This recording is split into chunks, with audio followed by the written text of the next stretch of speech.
Hi friends, welcome to my channel. இப்போ நாம் எள்ளு பூரணத்தை வச்சு கொழுக்கட்டை எப்படி செய்கிறதுங்கிறத பார்க்க போகிறோம். 1 டம்ளர் வெள்ளை எள்ளு எடுத்துருக்கேன். 1 டம்ளர் இல்லை இப்போ வானிலையில் போட்டு கொஞ்சமாக தண்ணி தெளித்து இதை வறுத்துக்கணும். பொன்னிறமாக வர்ற வரலும் இதை வறுத்துக்கணும். இதை பாதி தணலில் வச்சு வறுக்கணும். ரொம்ப தீஞ்சிடக்கூடாது. பொன்னிறமாக வர்ற மாதிரி வறுத்துக்கணும்.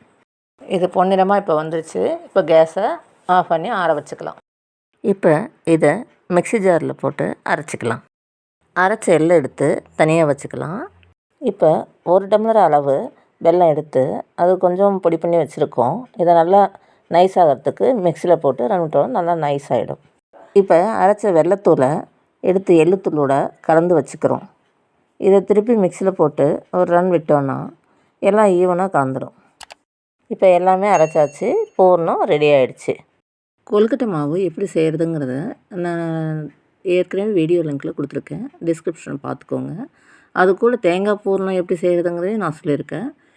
இப்போ அதே போல் எள்ளு பூரணத்தை செஞ்சு இதை அந்த மாவில் வச்சு இப்படி மடித்து இது போல் அமுத்தி வச்சோன்னா இப்போ எள்ளு கொழுக்கட்டையும் தயாராகிடுச்சு. இதை கொழுக்கட்டை அமுத்துறதுக்கு அரிசி மாவு நான் யூஸ் பண்ணியிருக்கேன். நீங்கள் அரிசி மாவும் வச்சுக்கலாம், இல்லை எண்ணெயும் போட்டு அமுத்தி அழுத்தி பிடிச்சிக்கலாம். இது போல் எல்லா கொழுக்கட்டையும் செஞ்சு வச்சுக்கலாம். இப்போ இட்லி தட்டில் எண்ணெயை தடவி இந்த எள்ளு பூரணம் செஞ்ச கொழுக்கட்டையெல்லாம் இதில் ஒவ்வொன்றா அடுக்கி வச்சுக்கலாம்.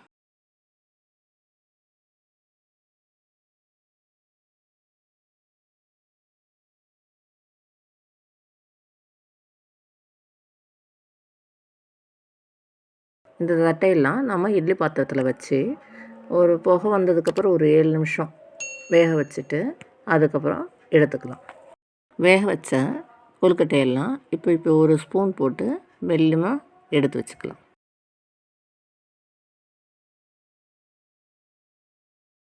இப்போ பாருங்கள், இதை எடுத்து பார்த்தோன்னா நல்லா சாஃப்டாக வெந்திருக்கு.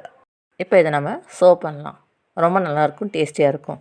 நீங்களும் இதை ட்ரை பண்ணுங்கள், செஞ்சு பாருங்கள். எப்படி இருக்குதுன்னு கமெண்ட் பண்ணுங்கள். மறக்காமல் நம்ம சேனலை சப்ஸ்கிரைப் பண்ணுங்கள்.